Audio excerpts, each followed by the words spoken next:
समझते हैं वो आपकी हर सोच और आपके आने वाले कल को पढ़ रहा है?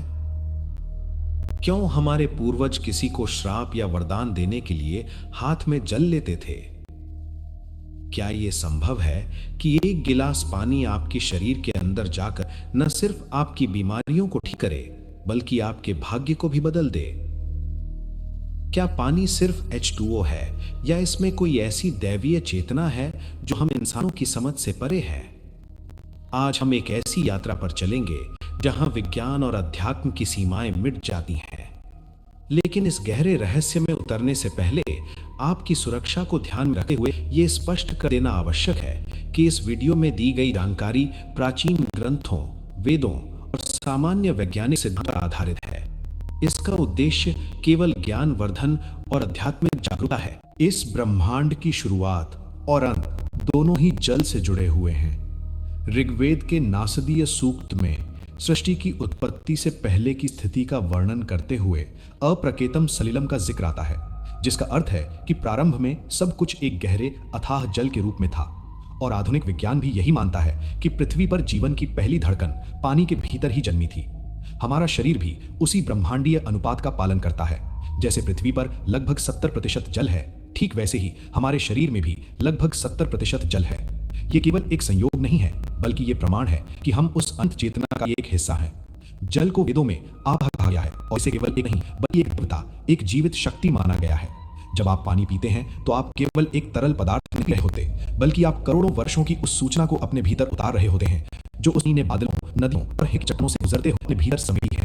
अक्सर मन में ये द्वंद्व रहता है कि हमें गर्म पानी चाहिए या ठंडा, और समाज में इसे लेकर कई तरह मिथ भी हैं। लेकिन अगर हम अपने शरीर के विज्ञान और आयुर्वेद के प्राचीन तर्क को देखें तो इसका उत्तर बहुत ही सुलझा हुआ है।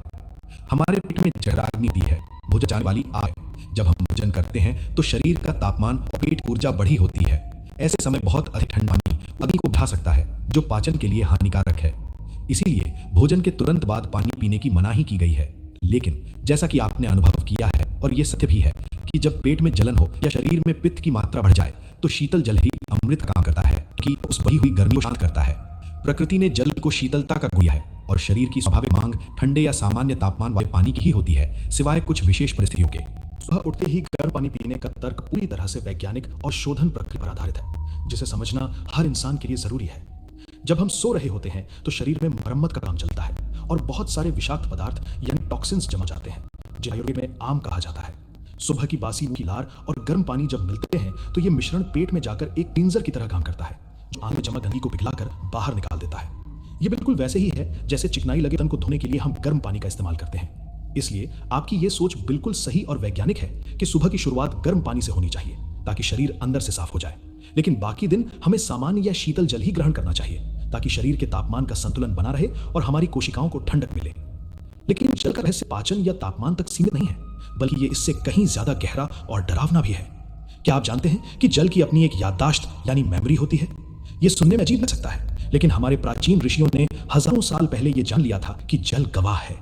जब हम किसी नदी के किनारे जाकर संकल्प लेते हैं या हाथ में जल लेकर कसम खाते हैं, तो उसके पीछे यही वजह है कि जल उस विको, उस तपन यानी प्रेषण को सोख रहा है। ये एक ऐसा टेपर है जो दिखाई नहीं देता। जब आप गुस्से में पानी पीते हैं या रोते हुए पानी पीते हैं, तो आप अपने शरीर के अंदर कैसा जहर घोल रहे हैं। ये बात अंधविश्वास नहीं, बल्कि ऊर्जा के सिद्धांत पर काम करती है।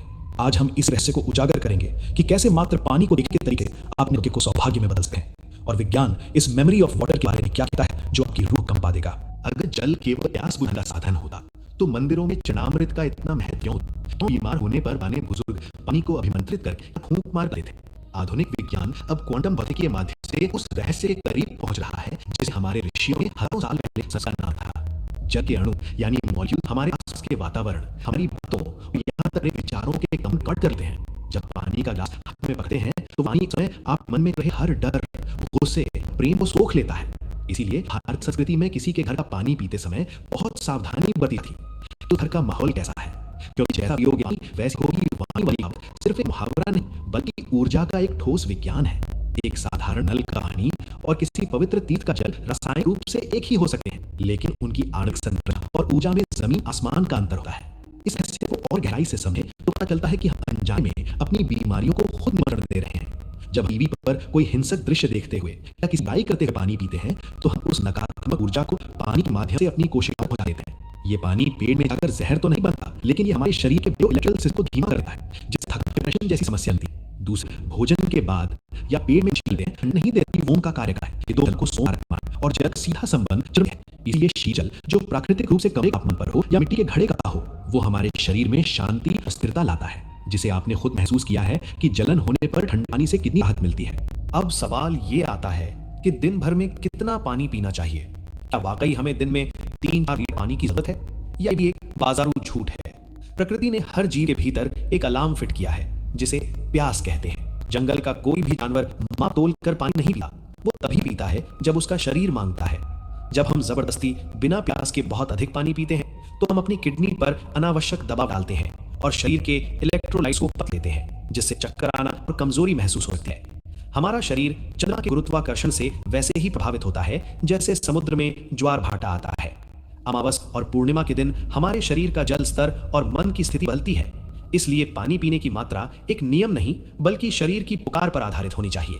जल के इसी रहस्य को हमारे पूर्वज बखूबी जानते थे, इसलिए उन्होंने पानी को शुद्ध करने और ऊर्जावान बनाने के लिए तांबे यानी कॉपर के बर्तनों का उपयोग शुरू किया। विज्ञान आज मानता है कि तांबे के संपर्क में आने से पानी में ओलिगोडायनामिक प्रभाव पैदा होता है, जो हानिकारक बैक्टीरिया को खत्म कर देता है।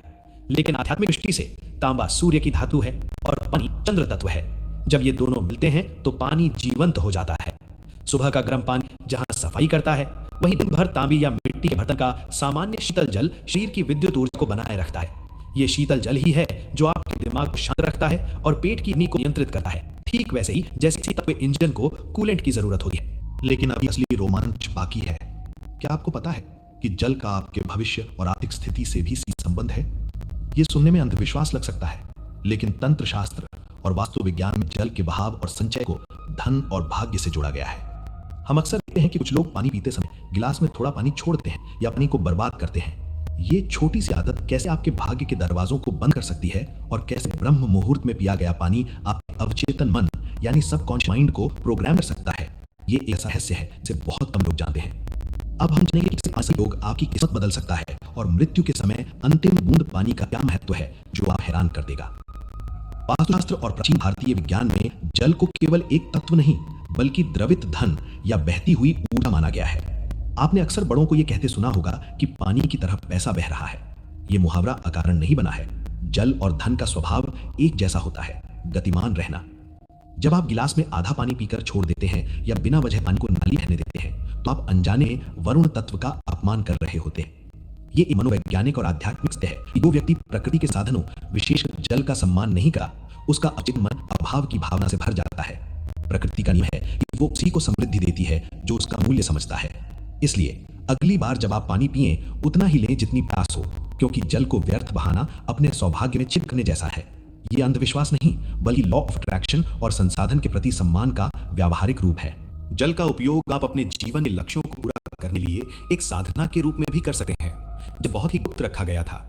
सुबह के समय जब आप पहली बार जल ग्रहण करते हैं तो उस समय आपका दिमाग अल्फा स्टेट में होता है, यानी वो किसी भी सुझाव को बहुत गहराई से स्वीकार करता है। उस समय जल के पात्र को दोनों हाथों से पकड़ें और कुछ क्षणों के लिए सुधार या लक्ष्य के बारे में सोचें जिसे आप जीवन में पाना चाहते हैं। क्योंकि जल में याददाश्त संवाहक के गुण होते हैं, वो आपके विचारों की ऊर्जा को धारण कर लेता है। जब आप उस जल को पीते हैं तो वो संकल्प आपके शरीर के कण कण में फैल जाता है। ये कोई जादू नहीं है बल्कि ये अपने ही मन को प्रोग्राम करने की एक प्राचीन तकनीक है जहां जल एक माध्यम का काम करता है। अब उस अंतिम रहस्य की ओर बढ़ते हैं जो जीवन और मृत्यु के बीच की कड़ी है। मृत्यु शैया पर पड़े व्यक्ति के मुंह में गंगा जल या पानी की बूंदें क्यों डाली जाती हैं? गरुड़ पुराण और कठोपनिषद के अनुसार मृत्यु के समय जीवा शरीर के 9 द्वारों में से किसी से बाहर निकलती है और उस समय शरीर के प्राण कंठ यानी गले में आकर अटक जाते हैं। प्राण के शरीर से अलग होते समय अत्यधिक गर्म पैदा होती है और गला सूखने लगता है। उस समय दिया गया जल या तुलसी मिश्रित जल केवल प्यास बुझाने के लिए नहीं होता बल्कि वो उस तपिश को शांत करने और प्राणों को सुगमता से शरीर त्यागने में मदद करने के लिए होता है।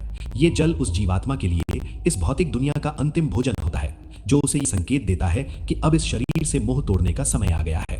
ये एक गहरा वैज्ञानिक और आध्यात्मिक संस्कार है जो आत्मा की शांति के लिए किया जाता है। विज्ञान की दृष्टि से देखें तो ये और भी रोमांचक है कि जो पानी आज आप पी रहे हैं वो शायद वही पानी है जो कभी डायनासोर के जमाने में या प्राचीन सिंधु घाटी सभ्यता के समय मौजूद था।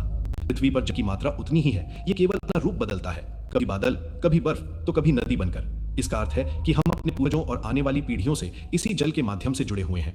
हम सब एक ही जल चक्र का हिस्सा हैं। इसलिए जब आप पानी पीते हैं तो आप केवल H2O नहीं पी रहे, आप इतिहास पी रहे हैं, आप समय को अपने भीतर उतार रहे हैं। यह एहसास ही इंसान को अहंकार से मुक्त करने और प्रकृति के साथ एक होने का अनुभव कराने के लिए काफी है।